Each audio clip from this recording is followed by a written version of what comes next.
సంపూర్ణ సంఖ్య ఉండాలి కదా, 2 చేరిస్తేనే అమ్మగారు ఏం చేసింది, ఇంకో 2 చేసి అంటే ఏసైకి ఇంకా 2 గాయాలు చేసింది అన్నమాట స్పెషల్గా. బాబా అలాంటి వాళ్ళు ప్రసంగం ఇవ్వకని చెప్పారు. అందుకని మనం గుర్తుపెట్టుకోవాల్సింది ఏసై పొందిన గాయాలు 5. ఇప్పుడు ఉపవాసంలో అక్షరాలు ఎన్ని? నిజమేనా? 5. 1 ఊ చెప్పండి, మళ్ళీ చెప్పండి, మళ్ళీ చెప్పండి ఊ. 2వది పా ఏంటి? పా మళ్ళీ చెప్పండి, మళ్ళీ చెప్పండి. 1వదండి, 2వదండి, 3వదండి వా కాదు, వా దీర్ఘం ఇవ్వాలి. వా మళ్ళీ చెప్పండి వా. ఏదో ఏబిసిడి నేర్చుకుంటుందా? స్తోత్రం చెప్పండి. 4వదండి సా సా. 5వదండి. ఇప్పుడు మనం జ్ఞాపకం చేసుకుంటే ఊలో మొట్టమొదటి అక్షరం ఉపవాసంలో ఊ కాబట్టి ఆ ఊ అంటే ఏంటో మీరు చెప్పండి. మాస్టర్ గారు మీరు చెప్తారని మా అమ్మగారు పిలిస్తే, మా అయ్యగారు పిలిస్తే మీరేంటంటే మమ్మల్ని అడుగుతున్నారు. మేము తెచ్చుకోవడం ఎందుకు అని చెప్తున్నారు. రాసుకోండి. ఊ అంటే 1 ఉపేక్షించుకునుట. రాసుకోండి. ఊ అంటే ఏంటమ్మా? ఉపేక్షించుకునుట. 2 చేతుల పైకి దేవుని స్తోత్రం చెప్పండి. ఉపేక్షించుకునుట అంటే చెప్పండి. ఉపేక్షించుకునుట అంటే తగ్గించుకునుట. యేసు ప్రభు తను తాను ఎంతగా తగ్గించుకున్నాడో మనకు తెలుసు. ఫిలిప్పీలకు రాసిన పత్రిక, ఫిలిప్పీలకు అపోస్తలుడైన పౌలు రాసినటువంటి పత్రిక 2వ అధ్యాయం 6వ వచనం.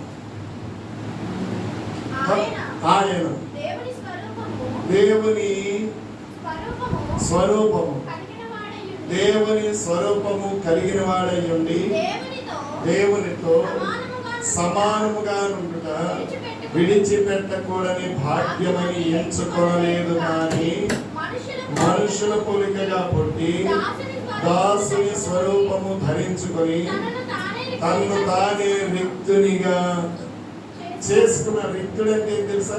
ఎంటీ. ఏంటి చెప్పండి? ఎంటీ అంటే EMPTY. ఏమీ లేనోడుగా ఖాళీగా చేసేసుకున్నాడు యేసు ప్రభు. ఎందుకు చేసుకున్నాడు? కొరింథీయులకు పౌలు రాసిన 2వ పత్రిక 2 Corinthians 8వ అధ్యాయం 9వ వచనం. 8, 9. 9th verse of chapter 8. మీరు మన ప్రభువైన యేసుక్రీస్తు కృపను ఎరుగుదురు కదా. ఆయన ధనవంతుడై ఉండి మీరు తన దారిద్ర్యము వలన ధనవంతుడు కావాలని మీ నిమిత్తము ఆయన ఏమయ్యాడు? దరిద్రుడయ్యాడు. ఎందుకు రిక్తుడైపోయాడు? ఎందుకు దరిద్రుడైపోయాడు అంటే తన దారిద్ర్యం వలన మనందరం ధనవంతుడు కావాలని. నిన్ను ధనవంతుడిగా ధనవంతురాలిగా చేయడానికి. ఇందులో 2 రకాలు, చాలా రకాలైన ధనవంతులు. ఐశ్వర్యవంతుడు ఒకటి, లేక ఐశ్వర్యవంతురాలు అంటే ఆశీర్వదించబడినవారని. 2వది ఏంటంటే భాగ్యవంతుడు. భాగ్యవంతుడు అంటే పీనాశనం కలిగిన. ఈ భాగ్యవంతుడు అనే మాటలో పీనాశితనం ఎక్కువ ఉంటుంది, పిసినారితనం అంటారు కదా. దాన్ని లోభి అని ఇంకో మాట పర్యాయపదం ఉంది, లోభి. కానీ ఇక్కడ మనం జ్ఞాపకం చేసుకోవాల్సింది ఏంటంటే దారిద్ర్యం వలన ధనవంతులు చేయాలని ఆశపడ్డాను. ఇది పరలోక సంబంధమైన ధనం. అక్కడ చిమిట కొట్టదు, పాడైపోవడం ఉండదు, దొంగలెత్తుకుపోరు. ఈ భూలోకంలో ధనము కూర్చుకోవడం కంటే పరలోకంలో కూర్చుకోండి అని ప్రభు స్వయంగా మాట్లాడి, నువ్వు ధనవంతురాలి కావాలంటే అమ్మ నువ్వేం చేయాలా? నిన్ను నువ్వు తగ్గించుకోవాలి. తగ్గించుకొని ఏం చేయాలి? మనం జ్ఞాపకం చేసుకుంటే మార్కు సువార్త 9:23 ముందు చూడు. మార్కు సువార్త 9:23 త్వరగా. అందుకు యేసు మార్కు కాదు, లూకా సువార్త 9:23. లూకా సువార్త 9:23. మరియు అందరితో చదివే ఉన్నాయితో నేను అందరితో ఇట్లా నేను ఎవడైనాను నన్ను వెంబడించాలని అనుకుంటే తను తాను ఉపేక్షించుకొని ప్రతిదినము తన సిలువను ఎత్తుకొని నన్ను వెంబడించాలి. అమ్మా జాగ్రత్త, వింటున్నారా అయ్యా? వింటున్నారు అందరూ? వింటున్న వాళ్ళందరూ ఇలాగంటే నాకు కనబడదు. ఉపమానాలు లేదా ఉపమానాలు రెండే రెండు కనబడాలి గట్టిగా. స్తోత్రం. మీరందరూ వింటున్నారా?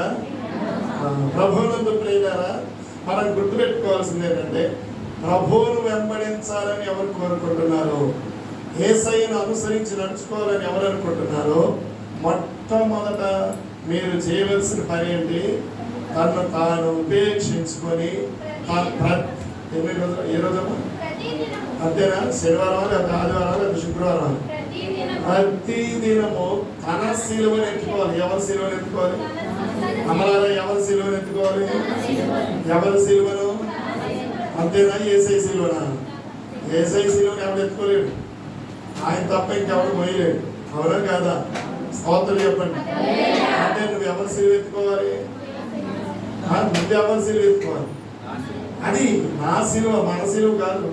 నాది నువ్వు మొయ్యలేవు. అంచేత నీ సిలువ నువ్వే మోయగలవు. స్తోత్రం చెప్పండి. కానీ ఒకటి మోయడమే కష్టమైంది, రెండోది ఎలా మోస్తారండి?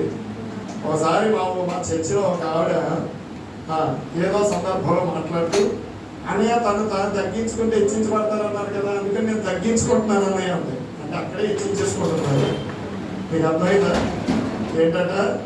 తాను తగ్గించుకుంటే హెచ్చించబడతారు అని ఉంది కాబట్టి ఆవిడ తగ్గించుకోవడం అనే వేషం వేస్తుంది అనమాట. మొదలుపడిందా? తగ్గించుకునే వేషం వేయకూడదు. ఆమేన్. స్తోత్రం చెప్పండి. పరలోక రాజ్యంలో వేశ్యలకైనా చోటు ఉందంట, కానీ ఎవరికి లేదు? వేషధారులకు, యాక్టర్స్ కి ప్లేస్ లేదనమాట. స్తోత్రం చెప్తామా? కాబట్టి ప్రభు యొక్క సన్నిధిలో మనం గుర్తుపెట్టుకోవాల్సిన చాలా ప్రాముఖ్యమైనటువంటి సంగతి ఏమిటి అని అంటే, తను తాను ఉపేక్షించుకొని ప్రతిదినము తన సిలువనెత్తుకొని నన్ను వెంబడించాలి అని ప్రభువారు చెప్పారు. ఆయన ఉపమాన రీతిగా చెప్పాడు. తగ్గించుకోవడం ఎలాగో, ప్రార్థన చేయడం ఎలాగో చాలా ఉదాహరణలు చెప్పుకుంటా వచ్చాడు. అందుచేత మనం జ్ఞాపకం చేసుకోవాల్సింది, నిన్ను నువ్వు తగ్గించుకునే పరిస్థితిలో నువ్వు ఉండగలిగితే అది దేవునికి ఇష్టమైనటువంటి ఉపవాసము అవుతుంది. కాబట్టి ఉపేక్షించుకునుట అనే మాట గురించి ఎంత ఎక్కువగా మాట్లాడినా ఇంకా తక్కువే అయిపోతుంది అనే సంగతిని మీకు నేను జ్ఞాపకం చేస్తున్నాను. ఓసారి అంటే ఒక పెద్ద ఆయన, ఒక కుర్రోడు, మా రాబర్ట్ లాంటి కుర్రోడు, బాబు రాబర్ట్ ఒకసారి నిలబడి మాస్టర్ గారు ఈ మధ్య అభిషేకించాం కుర్రోడికి. ఎవరు సంబంధం చెప్పండి, పెళ్లి చేయాలి, మాస్టర్ గారిని సెర్చ్ చేయాలి. నిలబడ్డా? నాకు కనబడదు కదా, ఇలా రావాలంటే ఇలా అందరికి కనబడట్లేదు చేస్తారు. తెలుగు కదా, త్వరలో సంబంధం చూడాలి. మీరు అందరూ ఒక అమ్మగారిని సెర్చ్ చేయండి. అయ్యాడు సభలో దేవుడు కనపడుస్తారా?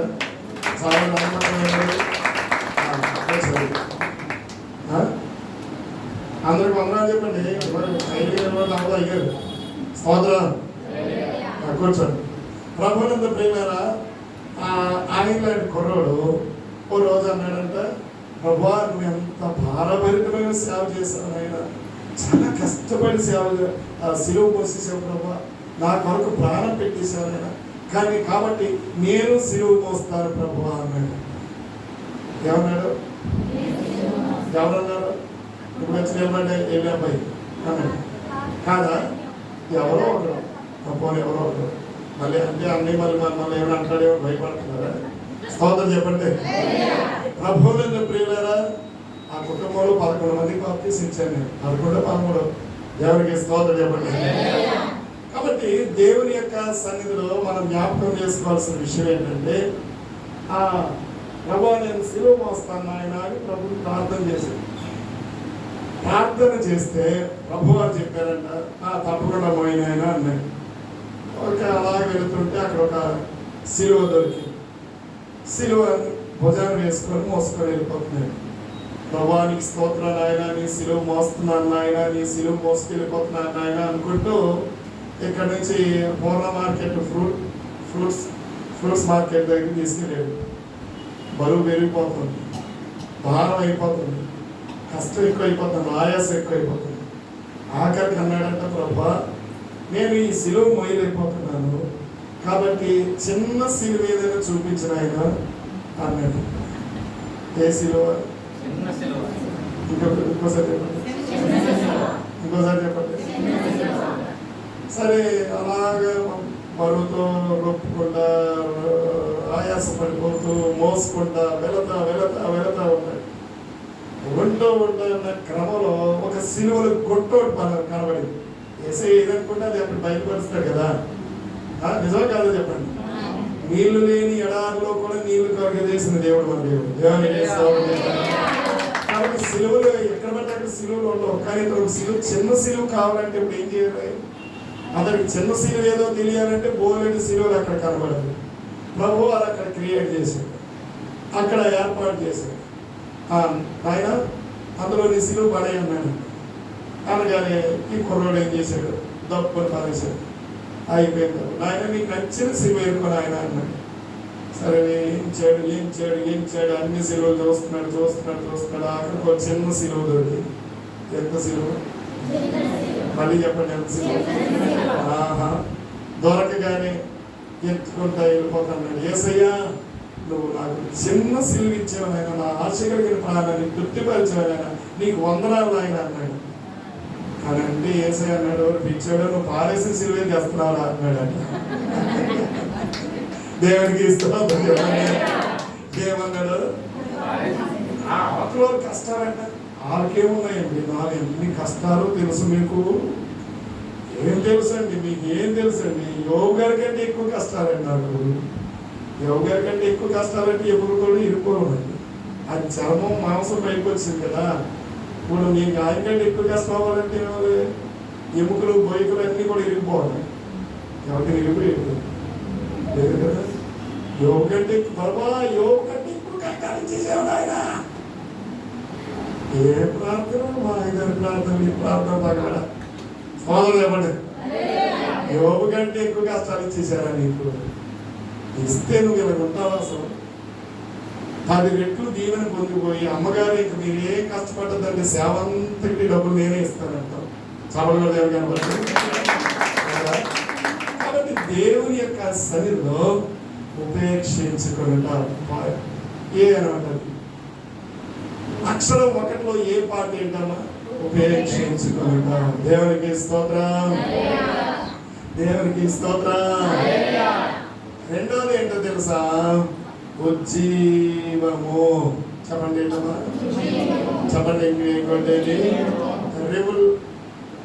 రెవల్యూషన్.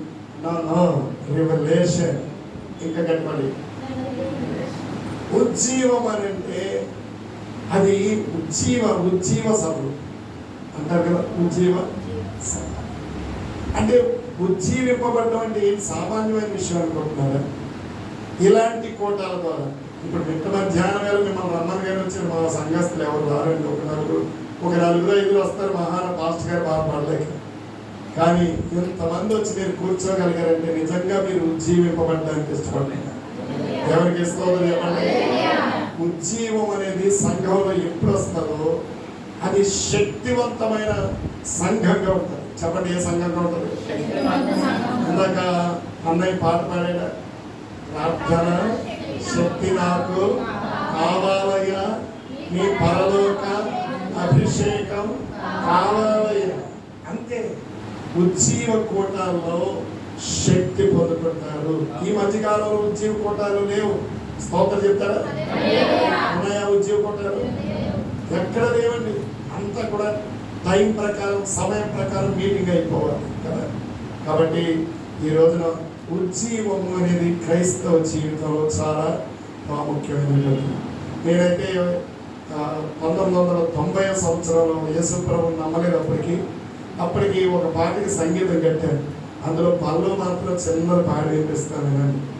జీవింపచేయు మమ్ములను, జీవింపచేయు మమ్ములను, జీవింపచేయు మమ్ములను, జీవింపచేయు మమ్ములను, ఓ పరిశుద్ధాత్మా,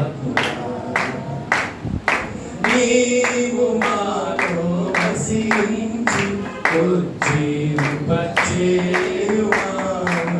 చెప్పండి. నీవు మాలో వసించి ఉజ్జీవింపచేయు జీవింపచేయు మమ్ములను. దేవునికి స్తోత్రం. ప్రభుత్వం అయితే త్వరలో అది వస్తుంది లైన్లోకి, అప్పుడు నేను ఇద్దరు ప్రభునందు ప్రియులారా, ఉజ్జీవింపమని దేవుని, ఉజ్జీవపరచమని దేవుని వేడుకోవాలి. ఉపవాసమాడ ప్రార్థన అంటే ఆ పూర్వకాలం అంటే ఏం చేశారు? జుట్టు విరబోసుకొని, జుట్టు తల నిండా పూలు వేసేసుకొని, అమ్మా గోని పట్ట కట్టుకొని ఆ బూడిదలో కూర్చొని, అది నిరసన. ఉపవాసం అంటే ఏంటి చెప్పండి? అప్పుడు పాత నిబంధన ప్రకారం ఏంటి చెప్పండి? నిరసన అంటే తిరుగుబాటు, వ్యతిరేకత అనే భావాన్ని సూచిస్తుంది. కానీ ఇప్పుడు ఉపవాసాన్ని కాదు. ఇప్పుడు ఉపవాసంలో మొదటి మెట్లు రెండు ఏంటమ్మా? ఉపేక్షించుకున్నట. ఎక్కడ ఉపేక్షించుకోవాలి? ఇంటిలో ఉపేక్షించుకోవాలి, సంఘంలో ఉపేక్షించుకోవాలి, సమాజంలో ఉపేక్షించుకోవాలి. ఎక్కడైనా నిన్ను నువ్వు తగ్గించుకోవాలి. అది దేవుడు నీకు నేర్పుతున్న పాట. కాబట్టి ఉజ్జీవము. ఇక రెండో అక్షరం చెప్పండి. అంటే మొట్టమొదటిది పశ్చాత్తాపము. చెప్పండి, మళ్ళీ చెప్పండి, ఇంకోసారి చెప్పండి. పశ్చాత్తాపం అంటే ఏంటి? ఒప్పుకోవడం అంటే మామూలుగా ఒప్పుకోవడం కాదు. సొంకని ప్రార్థన. స్తోత్రం చెప్పండి. పశ్చాత్తాపం అంటే ఇంకేంటి? కొరింథీయులకు రాసిన 2వ పత్రిక 7వ అధ్యాయం 10వ వచనం. 2 Corinthians chapter 7 verse 10. త్వరగా చదవండి. కొరింథీయులకు రాసిన 2వ పత్రిక, దైవ చిత్తానుసారమైన దుఃఖము రక్షణార్థమైన మారు మనసు కలుగజేస్తుంది. ఈ మారు మనసు ఇంకెప్పటికీ కూడా ఏం చేయదు అమ్మా, ఇంకెప్పటికి కూడా ఎన్నటికీ కూడా ఏం చేయదు, దుఃఖము కలిగించదు. దేవునికి స్తోత్రం. నువ్వు దేవుడి సన్నిధిలో ఏడిస్తే ఇంటిలో ఏడవవు. నమ్మిన వారు చెప్పడం కూడా దేవుని మందిరంలో నువ్వు ఎప్పుడైతే ఏడుస్తావో ఇక నీ జీవితంలో ఏడుపు అనేది, నీ జీవితంలో చింత అనేది ఉండదు. ఇంట్లో ఎంతకాలం ఏడ్చినా, బంధుమిత్రుల దగ్గర ఏడ్చినా ఆ ఏడుపు ఇంకా ఎక్కువే అవుతుంది. ఇంకా ఏడ్చేవాళ్ళు ఇంకా ఏడుపుతుంది అంటారు, ఏడిపించేవాళ్ళు ఇంకా ఏడ్చేవాళ్ళు ఇంకా ఏడిపిస్తారు కదా. అయ్యో పాపం, అయ్యో అమ్మ, అమ్మ నీకే రావాలమ్మా, అయ్యో అయ్యో అమ్మ గారు దేవుడి కనికరం. Battery charge is 80%. Battery charge is 80%. ఎక్కడ తీసుకెళ్ళిపోతారు? దుఃఖంలోనికి తీసుకెళ్ళిపోతారు. అమ్మ కూడా తన జీవితంలో పెళ్ళైన దగ్గర నుంచి ఇంట్లోనే ఏడుచుకుంటా కూకుంది. ఎక్కడ కూర్చుంది? చెప్పండి, ఎక్కడ కూర్చుంది? ఏడుచుకుంటా కూర్చుందా? కూర్చుంది. కానీ జరిగిన సంగతి ఏంటో చెప్పనా? ఒక రోజున దేవుని మందిరంలో ఒకేసారి ఏడ్చింది. ఇంకా ఆమె జీవితంలో ఎప్పుడు ఏడవలేదు. ఆమె వలన ఏడుస్తున్న ప్రజలందరూ నవ్వారు. సంతోషం. మనము జ్ఞాపకం చేసుకోవాల్సింది. మళ్ళీ చదువు బుద్ధి. దైవ చిత్తానుసారమైన దుఃఖము రక్షణార్థమైన మారు మనసు కలుగజేస్తుంది. ఈ మారు మనసు మరి ఎప్పటికీ దుఃఖమును పుట్టించదు. దేవుని యొక్క వాక్యము సెలవిస్తుంది ప్రియులారా, ఎప్పటికైనా నువ్వు జ్ఞాపకం చేసుకోవాల్సింది రక్షణార్థమైన మారు మనసు ఉందా? నీ ప్రభువు నీతో సూటిగా మాట్లాడుతున్నమాట. నువ్వు పోసుకోవడం అనగానే అందరికి అవసరాలు తీర్చే కూటంగా మారిపోయింది, రోగాలు పోగొట్టే కూటంగా మారిపోయింది కదా. సమస్యలు వినిపించే కూటంగా మారిపోయింది. చాలా చోట్ల ఇదే జరుగుతుంది. శుక్రవారం ఉపవాస ప్రార్థనకు వచ్చిన వాళ్ళందరూ అయ్యే చేస్తూ ఉంటారు. ప్రభా మా పక్కింటి వాళ్ళు గంటలు ఆయన బంగారం పోయింది ఆయన. ఆ పక్కింటి వాళ్ళు ప్రార్థన బంగారం పోతే ఆలోచి ప్రార్థన చేయడు, నువ్వు ప్రార్థన చేయడు, నాకు అర్థం కాదు. ఆమెమో ఎక్కడికే వెళ్తారు, నువ్వు ఇక్కడికి వచ్చి ప్రార్థన చేస్తావు. అంతే అది కాదు. Unknown number. నీకు నిజంగా వాళ్ళ మీద ప్రేమ ఉంటే వాళ్ళ ఇంట్లోకి వెళ్ళిపోయి నీ బంగారం పోయింది కదా నీకోసం ప్రార్థన చేస్తున్నా చేసి వచ్చి